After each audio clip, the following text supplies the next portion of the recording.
영혼의 갈망 8강 나는 그것을 언제 해야 하는가 라는 주제를 가지고 살펴보기로 합니다.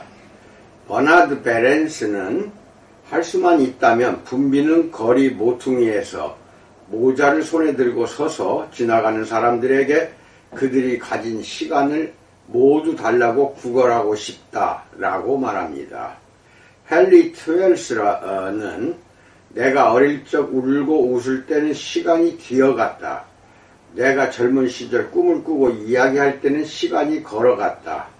내가 어른이 되어 시간이 달려갔다.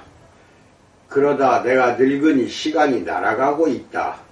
이 여행의 어느 순간 시간은 다 가버릴 것이다 라고 말합니다. 다음은 미국의 이야기가 되겠습니다.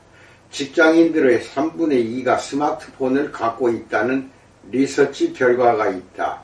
이 수치는 불과 2년 만에 48%가 늘어난 것이다. 3분의 1은 태블릿을 갖고 있다. 이는 12%가 늘어난 수치다. 나이아가라 폭포에서 물이 끊임없이 흘러가듯 우리 마음은 항상 움직이고 우리 손가락은 항상 타이핑을 하며 우리 삶은 항상 방해를 받고 우리 시간은 유례없이 빠른 속도로 우리에게서 빠져나가고 있다. USA Today 지1면에 시간과 기술의 상관관계를 다룬 기사가 실린 적이 있다. 야근을 하는 사람이 너무 많아져 그것이 사회에 유익한지 해로운지를 놓고 곳곳에서 열띤 논쟁이 벌어졌다.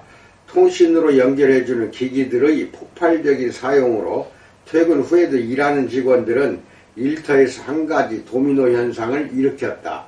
한 사람이 퇴근 후 상사의 이메일에 답하면 다른 사람들도 그렇게 할 수밖에 없는 것이다 라고 말한다. 계속해서 기사는 사람들이 통신으로 항상 연결되어 있는 것에 지쳤다고 말한다. 이제 우리는 기술에 지쳐 쉼을 갈망하고 있다. 수많은 사람이 언제 어디서나 지갑 또는 호주머니에서 휴대폰을 꺼내 일을 한다. 미국 직장인의 3분의 2는 휴가 기간에도 일을 한다.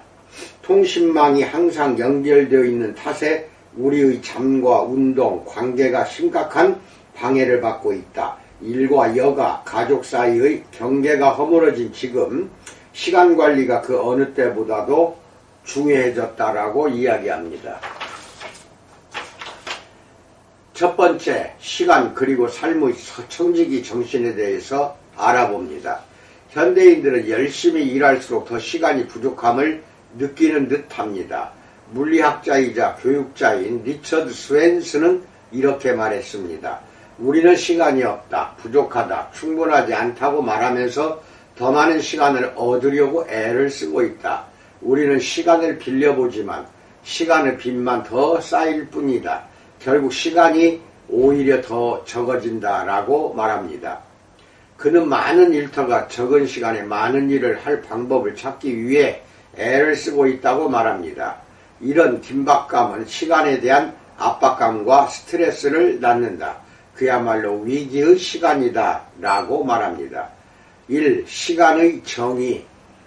시간이란 정확히 무엇인가? 사람들은 저마다 다르게 답할 것입니다.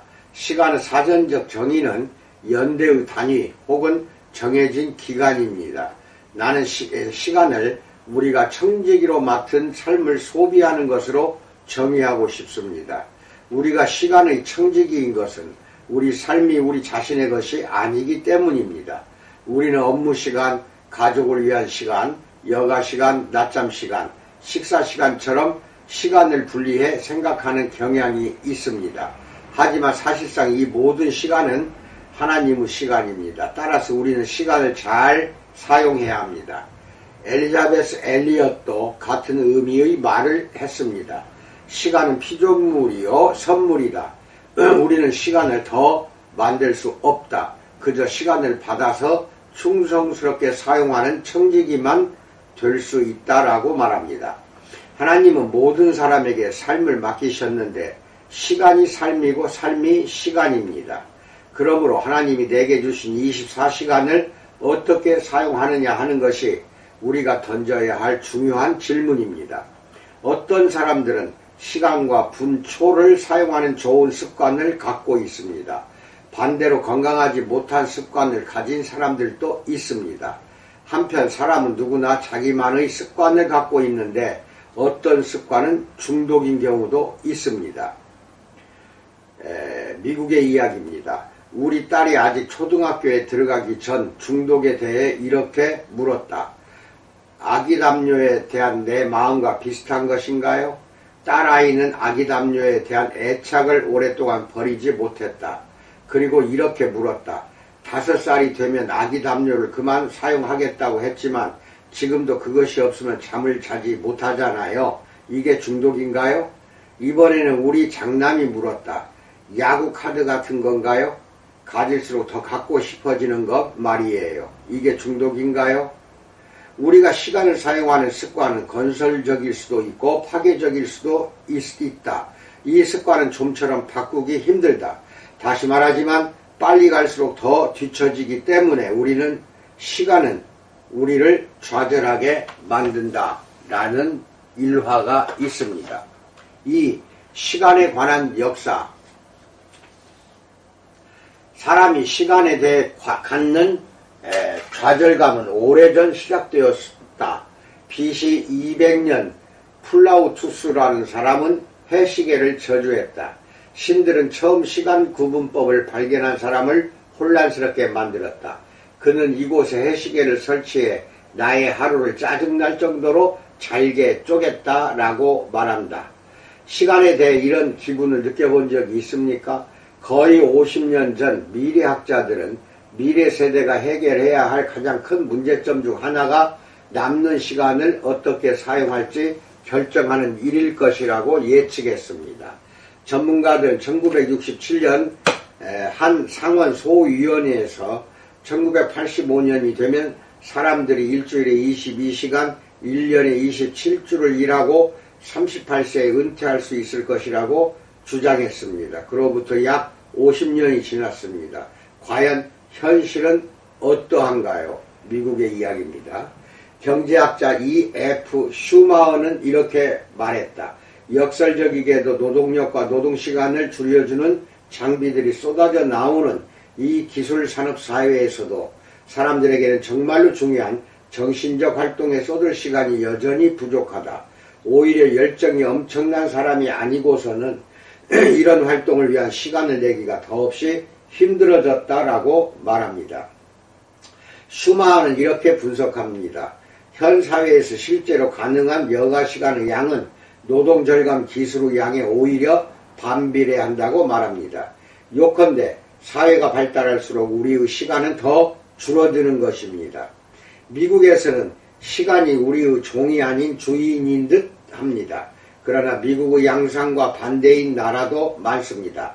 빨리 하는 것보다 인간관계, 영적 활동, 가족을 더 중요시 하는 나라도 많습니다. 인도네시아나 루마니아, 나이지리아, 브라질 같은 곳에서는 지인들과 함께 한가로이 커피를 마시며 담소를 나누는 시간이 항상 풍족해 보입니다. 간디는 빨리 하는 것이 다가 아니다라고 말했습니다. 지금 우리는 더 빨리 관리하고 더 빨리 쓰고 더 빨리 읽고 더 빨리 통신할 수 있습니다. 패스트푸드와 전자레인지 음식, 간편한 음식이 지천에 널려있고 손가락을 몇 번만 움직이면 인터넷으로 온 세상 정보를 순식간에 손에 넣을 수 있습니다. 심지어 교회 안에서도 이런 속도 전쟁이 벌어지고 있습니다. 10분 안에 설교를 끝내주겠다는 어느 목소리의 큰 소리를 들어본 적이 있지 않습니까? 과연 그렇게 하면 청중이 하나님을 더 빨리 경험할 수 있습니까? 혹시 이 유명한 글을 읽어봤을지 모르겠습니다. 내게는 오직 1분 그리고 그 안의 60초만 있다. 이는 내 의지와 상관없이 주어지는 시간이다. 나는 이 시간을 거부할 수는 없고 단지 이 시간을 사용할지만 선택할 수 있다. 이 시간을 잃으면 힘들어지고 이 시간을 남용하면 책임을 져야 한다. 아주 작은 1분에 불과하지만 그 안에 영원히 있다라고 말합니다. 빨리 하는 것이 다가 아닙니다. 3. 시간관리를 위한 실용적 도구. 세상이 폭발적으로 발전하면서 오히려 시간은 부족해졌습니다. 그로 인해 시간관리에 관한 책과 세미나가 수없이 쏟아져 나오고 있습니다.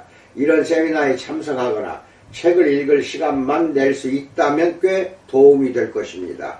나도 예전에 오랫동안 시간관리에 관한 자료를 꽤 많이 모았습니다. 나는 많은 책을 읽고 오디오 파일을 듣고 세미나에 참석했습니다. 시간관리 도구들을 사용하면 실제로 효과가 있습니다. 본 설교문 말미에 첨부한 시간관리를 위한 간단한 팁이 도움이 되리라 생각합니다. 하지만 가장 중요한 것은 성경 관점에서 시간을 이해하는 것입니다. 두 번째, 시간에 관한 성경의 관점에 대해서 알아봅니다. 성경은 시간을 대하는 바른 관점을 제공합니다. 바울은 이렇게 말했습니다. 에베소서 5장 15절로 17절에서 그런즉 너희가 어떻게 행할지를 자세히 주의하여 지혜 없는 자같이 하지 말고 오직 지혜 있는 자같이 하여 세월을 아끼라. 때가 악하니라. 그러므로 어리석은 자가 되지 말고 오직 주의 뜻이 무엇인가 이해하라 라고 말합니다. 어떻게 행할지 주의하라는 바울의 말은 어떻게 살지 주의하라는 뜻입니다.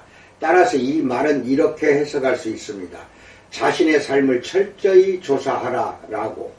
자신이 어떻게 살고 귀중한 시간을 어떻게 사용하고 있는지 깊이 돌아보십시오. 그래서 어리석게 살지 말고 지혜롭게 사십시오. 시편 90편 10절로 12절은 이렇게 말합니다. 우리의 연수가 70이요 강건하면 80이라도 그 연수의 자랑은 수고와 슬픔뿐이요 신속히 가니 우리가 날아가나이다. 누가 주의 노여움의 능력을 알며 누가 주의 진노의 두려움을 알리이까. 우리에게 우리 날 계수함을 가르치사 지혜로운 마음을 얻게 하소서라고 말합니다. 또한 바울은 세월을 아끼라 때가 악하니라 라고 말했습니다. 이것은 매 분에서 최대한 많은 초를 뽑아내기 위한 시간관리 기술을 말하는 것이 아닙니다. 헬라어를 보면 이 구절의 개념은 시간을 되사라는 것입니다. 바울은 시간을 구속하라고 말한 것입니다. 시간은 저절로 우리 것이 되지 않습니다. 손을 뻗어 잡아야 합니다. 왜일까요? 시대가 악하기 때문입니다. 세상적인 삶의 방식들이 우리에게서 시간을 훔치고 있습니다. 따라서 우리는 시간을 되사서 통제해야 합니다. 시간을 악하게 사용하는 것이 아니라 하나님의 목적을 위해 사용해야 합니다. 누가 당신의 시간을 통제하고 있습니까? 당신 자신입니까? 혹은 세상입니까? 1. 크로노스 대 카이로스. 시간으로 번역되는 두 가지 헬라어 단어에 관해 잠시 생각해 보자. 첫 번째 단어는 크로노스다. 여기서 연대기라는 단어가 나왔다. 크로노스는 시, 분, 초로 측정되는 연속된 시간의 개념이다. 약속 시간에 나가야 한다거나 하루 일을 다 마치기 전에 시간이 다 되었다고 하는 것은 이 시간을 두고 하는 말이다. 시간에 해당하는 두 번째 단어는 카이로스다. 이는 정해진 순간이나 기회의 때를 지칭하는 개념이다.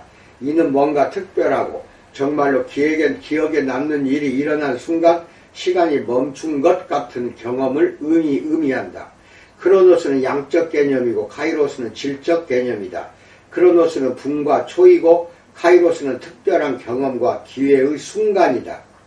소중한 기억에 관해 생각해 보면 이 둘의 차이점을 확연히 느낄 수 있다.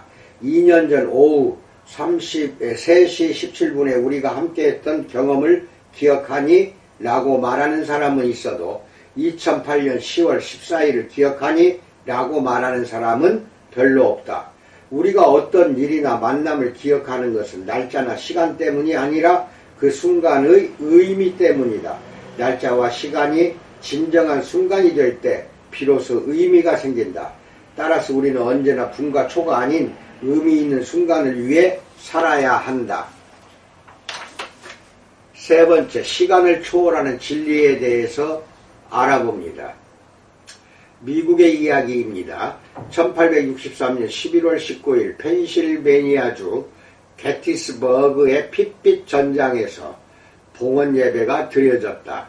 그달에 5만 1000명의 병사가 치열한 전투 중 죽거나 다치거나 실종되었다. 그래서 그 자리를 국립묘지로 만들기로 했다. 이 엄숙한 예식의 기조연설자는 에드워드 에버렛이라는 사람이었다.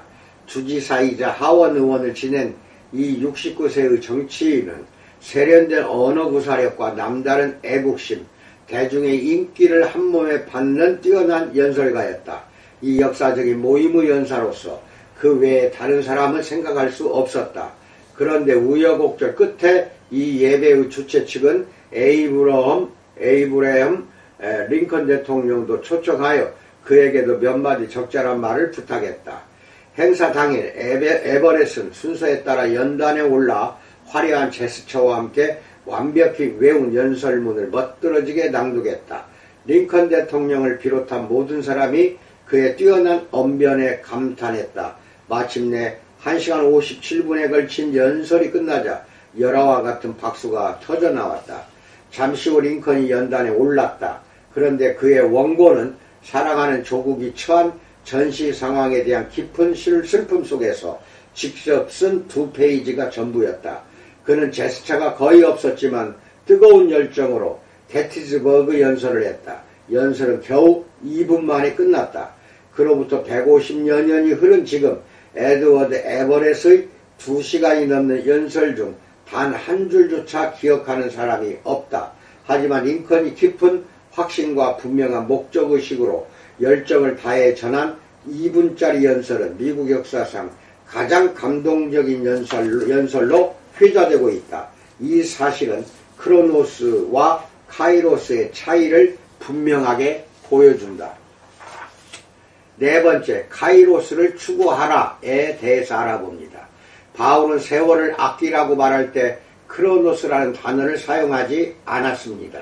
그의 취지는 분과 초를 통제하거나 매일 혹은 매주의 일정을 세우는 것이 아니었습니다. 그는 시간관리 시스템을 말한 것이 아니었습니다. 그는 크로노스가 아니라 카이로스를 되살라고 말한 것입니다.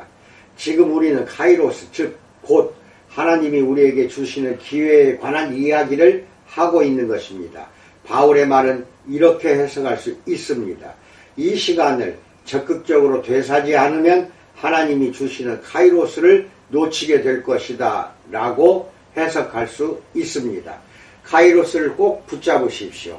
카이로스를 훔쳐가는 세상으로부터 그것을 되찾으십시오.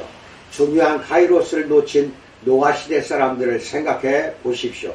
몇 세대 뒤 예수님이 예루살렘에 들어가셨을 때도 사람들은 카이로스를 놓쳤습니다. 그들이 중요한 기회를 잡지 못하자 예수님은 우셨습니다. 누가복음 19장 28절로 44절 읽으세요. 다섯 번째, 성경적 시간관리에 대해서 알아봅니다. 성경적 시간관리는 일정을 관리하는 것이라기보다는 기회를 붙잡는 것을 말합니다. 목록을 짜고 일의 순서를 정하고 방해 요소를 다루는 법을 알려주는 책과 세미나가 수없이 많습니다. 그에 반해 이번 설교에서는 우리 삶 속의 중요한 순간들을 이해하고 예상하며 최대한 이용하는 것에 관해 이야기하고자 합니다. 이는 시간관리에서 자주 간과되지만 가장 중요한 측면입니다. 다음의 일화를 잘 들으십시오. 고대 그리스도의 조각상 중 발에 날개가 달리고 이마에 큰 머리카락 뭉치가 달려 있으며 뒤통수에는 머리카락이 전혀 없는 남자의 조각상이 있다. 이 조각상 아래에 있는 다음과 같은 글귀가 새겨져 있다. 누가 당신을 만들었는가? 루시피우스가 나를 만들었다. 당신의 이름은 무엇인가? 내 이름은 기회다. 왜 발에 날개를 달고 있는가? 재빨리 날아가 버리기 위해서다. 왜 큰 앞머리가 있는가? 내가 다가가면 사람들이 나를 잡으라고 있는 것이다. 왜 당신의 뒤통수는 대머리인가? 내가 지나갈 때 아무도 나를 잡지 못하게 하기 위해서다. 라는 일화가 있습니다. 바울의 말은 바로 이 기회를 두고 한 말입니다. 기회는 발에 날개를 달고 있습니다. 그래서 기회가 오는 순간 잡아야 합니다. 떠나버린 기회는 절대 잡을 수 없습니다. 그러니 시간관리에 관한 성경의 지혜로 당신의 시간을 통제하십시오. 일정이 아니라 기회의 주인이 되십시오. 시간관리에 관한 지혜는 이렇게 요약할 수 있습니다. 어리석은 자가 되지 말고 오직 주의 뜻이 무엇인가 이해하라. 에베소서 5장 17절입니다. 그렇다면 주의 뜻을 어떻게 이해할 수 있을까요? 계속해서 강조해온 원칙을 다시 한번 기억해 보십시오. 시간에 관한 주의 뜻을 이해하는 것은 곧 신학과 정체성, 목적, 가치, 우선사항, 목표라는 기초에 따라 사는 것입니다. 이것은 성령으로 충만하여 그분을 의지하며 산다는 뜻입니다. 성령은 우리에게 하나님의 진리에 관한 이해와 지혜, 통찰을 주십니다. 그렇게 되면 기회를 알아보고 붙잡음으로써 시간의 지혜로운 청지기가 될 수 있습니다. 예수님은 시간을 올바로 사용하는 법을 누구보다도 잘 보여주셨습니다. 그분은 하나님의 뜻을 완벽히 이해하셨습니다. 요한복음 6장 38절에서 내가 하늘에서 내려온 것은 내 뜻을 행하려 함이 아니요 나를 보내신 이의 뜻을 행하려 함이니라 라고 말합니다. 예수님은 이렇게 하나님의 뜻을 이해하셨기 때문에 요한복음 9장 4절에서 절박한 심정으로 말씀하셨습니다. 때가 아직 낮음에 나를 보내신 이의 일을 우리가 하여야 하리라. 밤이 오리니 그때는 아무도 일할 수 없느니라 라고 말합니다. 시간관리의 기초는 하나님의 뜻을 이해하고 행하는 것입니다. 1. 그리스도는 기회를 확실히 붙잡으셨다. 예수님은 사역하실 때 언제나 기회를 확실히 붙잡으셨습니다. 요한복음 7장을 보면 모든 유대인이 초막절을 지키기 위해 예루살렘으로 갔습니다. 예수님은 이 절기가 시작되는 시간, 즉 크로노스가 아니라 하나님의 목적을 언제 이루실 것인지, 즉 카이로스의 관점에서 이 기회를 보셨습니다. 예수님의 가족은 예수님께 당장 세상으로 나가 자신을 증명해 보이라고 말했지만 예수님은 이렇게 대답하셨습니다. 요한복음 7장 8절에서 너희는 명절에 올라가라. 내 때가 아직 차지 못하였으니 나는 이 명절에 아직 올라가지 아니하노라 라고 말합니다. 초막절을 위한 크로노스의 시간은 왔지만 카이로스의 기회는 아직 오지 않았다는 것입니다. 하나님이 주시는 기회는 언제나 시간표가 아니라 영원한 의미에 따라 찾아옵니다. 십자가에 달리셨던 시간에도 예수님은 그 시간의 의미를 분명히 알고 계셨습니다. 요한복음 12장 27절에서 내가 이를 위하여 이때에 왔나이다 라고 말합니다. 조금 뒤에는 이런 구절이 나옵니다. 13장 1절에서 예수께서 자기가 세상을 떠나 아버지께로 돌아가실 때가 이른 줄 아시고 라고 말합니다. 예수님은 지혜로운 시간관리를 위한 가장 좋은 본보기가 됩니다. 2. 그리스도는 완벽한 지혜를 보이셨다. 예수님은 이 땅에서 보내신 짧은 시간에 대해 완벽한 지혜를 보여주셨습니다. 특히 두 가지 영역에서 이 지혜가 분명히 드러났습니다. 하나는 새롭게 되는 일이고 다른 하나는 가르치는 일입니다. 마태복음 14절에서 예수님은 슬픈 소식을 들으셨습니다. 그분의 길을 미리 닦았던 사촌 요한이 참수를 당했다는 것이었습니다. 그때 13절에서 예수께서 들으시고 배를 타고 떠나서 따로 빈들에 가시니 라고 말합니다. 하지만 무리가 따라오자 예수님은 전혀 분노하는 기색이 없이 물고기 2마리와 떡 5덩이로 수천 명을 먹이셨습니다. 그리고 무리가 떠난 뒤 다시 그분이 세우신 우선순위의 일들로 돌아가셨습니다. 23절에서 기도하러 따로 산에 올라가시니라 라고 말합니다. 예수님은 수시로 이런 시간을 내셨습니다. 마가복음 1장 35절, 누가복음 22장 39절을 읽으세요. 시간을 지혜롭게 사용하고 싶은 모든 사람이 본받아야 할 모습입니다.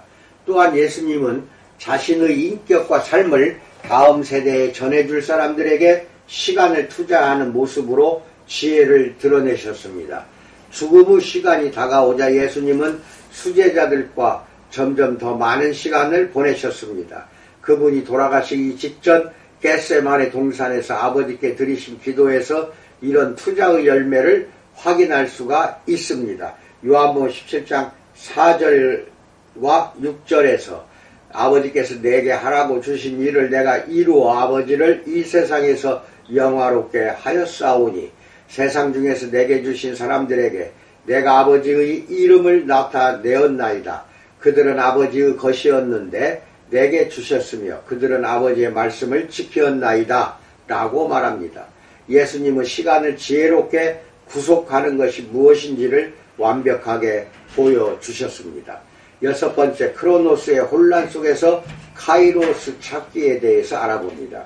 우리가 세우는 시간 계획은 대개 중요한 순간이 아니라 분과 초에 관한 계획입니다. 하지만 성경의 강조점은 정반대입니다.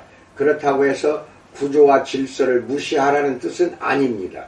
분명 고린도전서 14장 33절에서 하나님은 무질서의 하나님이 아니시오라고 말합니다. 하지만 하나님이 주시는 카이로스의 순간들을 확실히 잡고 적극적으로 기대하고 의도적으로 추구하지 않으면 시간의 가치를 제대로 이해했다고 말할 수 없습니다. 크로노스의 혼란 속에서 카이로스를 찾으려면 먼저 실제로 혼란스러운 일정 속에서 의미 있는 순간들을 찾을 수 있음을 알아야 한다. 그리고 우리의 하루는 실제로 혼란스럽다. 미국의 직장인들은 평균 하루에 7번 방해를 받는다고 한다. 그렇게 방해를 받는 시간은 하루에 2.1시간이다. 오늘날 우리는 하루에 5,000개의 광고 메시지를 접한다. 2012년 미국인들이 소셜미디어에 사용한 시간 총 1210억 분이다. 시간관리 전문가들은 트위터가 조용한 생산성 킬러라고 말한다. 설문조사에 응한 직장인들의 절반은 침실에서 이메일에 답장을 한다고 대답했다. 크로노스와 카이로스가 서로 다르고 대개는 각기 따로 다루어야 하지만 다행히 크로노스의 혼란 속에서도 카이로스를 찾아 구속할 수 있다라는 말이 있습니다. 일곱 번째, 영원하신 하나님과 보내는 영원한 카이로스 순간들에 대해서 알아봅니다. 시간을 지혜롭게 관리하려면 개인적으로 새로워지기 위한 시간을 반드시 내야 합니다. 지혜로운 선택을 하고 나쁜 습관을 좋은 습관으로 바꾸며 진리에 따라 산다는 것이 처음에는 버거울 수 있습니다. 그 해법은 예수님의 본보기에 있습니다. 앞서 살폈듯이 예수님은 아버지의 임재 안에 거하는 시간이 얼마나 중요한지를 정확히 알고 계셨습니다. 예수님의 습관은 일찍 일어나 홀로 기도할 장소를 찾는 것이었습니다. 이 습관 덕분에 그분은 찾아온 기회를 효과적으로 활용하실 수 있었습니다. 우리는 하나님을 위한 시간을 내지 않아 하나님의 일에서 조급하게 굴 때가 많습니다. 그로 인해 소중한 카이로스의 순간들을 구속하지 못합니다. 그 결과 하나님의 지혜와 뜻, 영 안에서 사역하지 못합니다. 기회를 놓치고 시간을 온전히 활용하지 못합니다. 반면 매일 새로워지기 위한 시간을 내면 삶 속에서 카이로스의 순간들을 보다 분명히 볼 수 있게 됩니다. 리빙 바이블은 잠언 10장 27절을 이렇게 번역합니다. 여호와를 경외하면 매일의 시간들이 더해진다 라고 말합니다. 질 브리스코는 이 우선사항에 관해 이렇게 설명합니다. 다른 사람들보다 시간을 더 가진 사람은 없다. 중요한 것은 시간의 관리와 청지기 정신이다. 시간 관리는 곧 자기 관리며 하나님과의 시간을 관리하면 그분이 우리를 관리해 주신다라고 말하고 있습니다. 새로워지고 반성하기 위해 보내는 시간은 성경적으로 시간을 관리하는 가장 강력한 도구 중 하나입니다. 예수님은 광야에서 홀로 있는 시간의 가치를 잘 아셨습니다. 초대교회도 며칠에 걸쳐 함께 기도하곤 했습니다.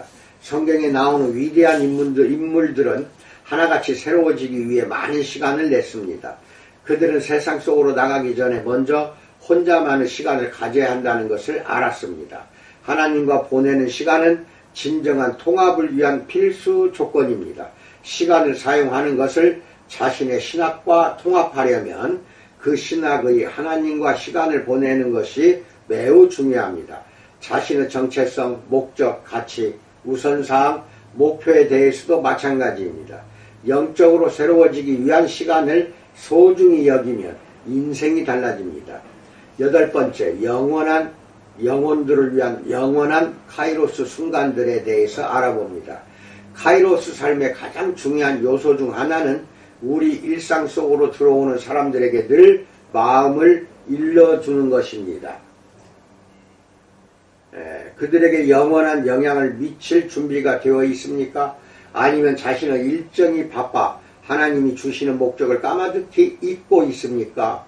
시간을 지혜롭게 관리하는 사람은 언제나 성령의 예기치 못한 역사에 마음을 열고 살아갑니다. 평범해 보이는 순간조차 다른 사람과 함께 할 때는 카이로스 순간으로 변할 수 있습니다. 시간을 지혜롭게 사용할 방법 가운데 하나는 관계를 가장 우선시하는 것입니다. 점심 식사 시간이 웨이터에게 복음을 전할 기회가 될 수 있습니다. 직장에서 갖는 일상적인 회의에서도 사람들에게 사랑의 말이나 진심 어린 칭찬을 해줄 수 있습니다. 성경은 이렇게 말합니다. 골로새서 4장 5절로 6절에서 외인에게 대해서는 지혜로 행하여 세월을 아끼라. 너희 말을 항상 은혜 가운데서 소금으로 맛을 낸과 같이 하라. 그리하면 각 사람에게 마땅히 대답할 것을 알리라 라고 말합니다. 아이들과 장을 보러 가는 시간을 그냥 보내지 말고 어떻게 하면 그 시간에 중요한 원칙들을 가르칠 수 있을지 고민하라. 돌아오는 길에 아이들에게 아이스크림을 사주라.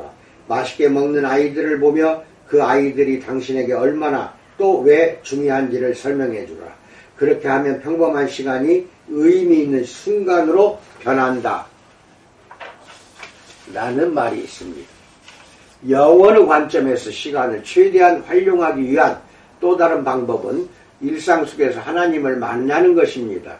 운전할 때 라디오 음악만 듣지 말고 자신의 삶을 위해 기도하십시오. 사역의 문을 열어달라고 기도하십시오. 가족을 위해 기도하십시오. 주변 차량 속 탑승자들을 위해 기도하고 도로를 꽉 채운 차의 운전자들을 짜증이 아닌 예수님의 연민으로 바라보십시오.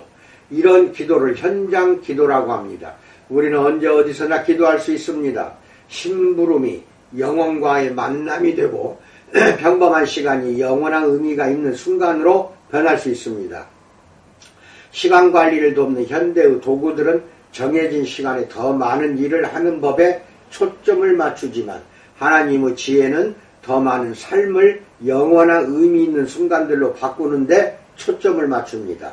잠언 9장 11절은 분명 그렇게 말하고 있습니다.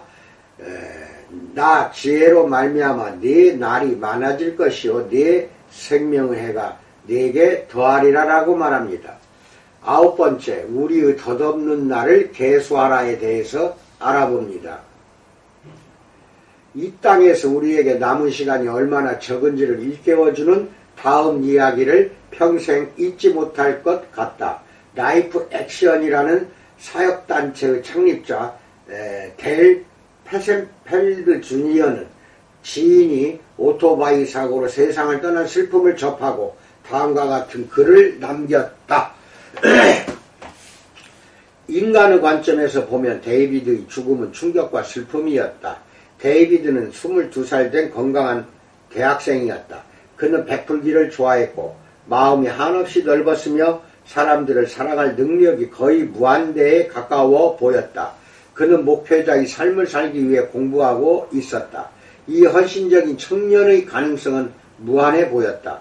그래서 그의 삶의 타이머가 너무 빨리 끝난 것처럼 느껴졌다. 하지만 우리 모두의 타이머는 사랑 많으신 하늘 아버지의 의롭고도 지혜로운 손이 통제하신다.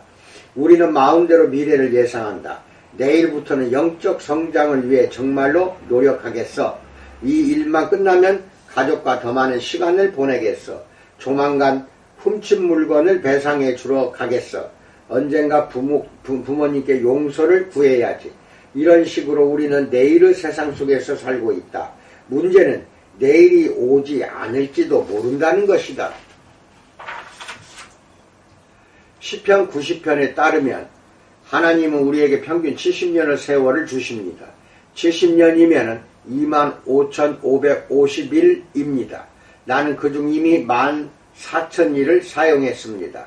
하나님이 은혜를 베푸신다면 내게는 그분을 영화롭게 하고 기쁘시게 할 세월이 11,000일 남은 셈입니다. 하지만 내가 실제로 11,000일을 받는다는 보장은 없습니다. 하나님은 내 친구 데이비드에게 겨우 8,267일을 주셨습니다. 하나님은 독생자에게도 이 땅에서의 임무를 완성하기 위한 시간을 12,000일밖에 주시지 않았습니다. 하지만 타이머가 끝나갈 무렵 예수님은 자신있게 말씀하실 수 있었습니다. 요한복음 17장 4절에서 아버지께서 내게 하라고 주신 일을 내가 이루어 아버지를 이 세상에서 영화롭게 하였사오니 라고 말씀합니다. 우리는 이 땅에서의 삶이 끝나면 그 날들을 어떻게 사용했는지 설명해야 한다. 안타깝게도 하나님이 시간이 다 되었다라고 말씀하실 때 어리둥절한 표정을 지을 사람이 많다. 이제 겨우 시작인거리요. 그렇게 억지를 부려봐야 소용없다. 결국 자신의 쾌락과 목표를 추구했다는 창피한 고백을 할 수밖에 없다.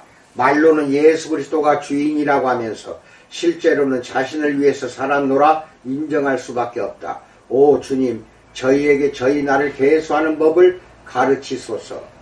이 글을 발표한 지 겨우 852일 만에 패센펠드는 뇌종양 진단을 받았다.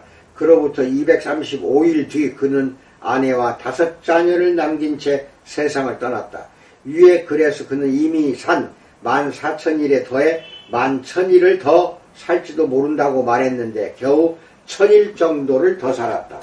이것이 나는 그것을 언제 해야 하는가라는 질문이 인생에서 가장 중요한 8가지 질문 가운데 하나인 이유입니다.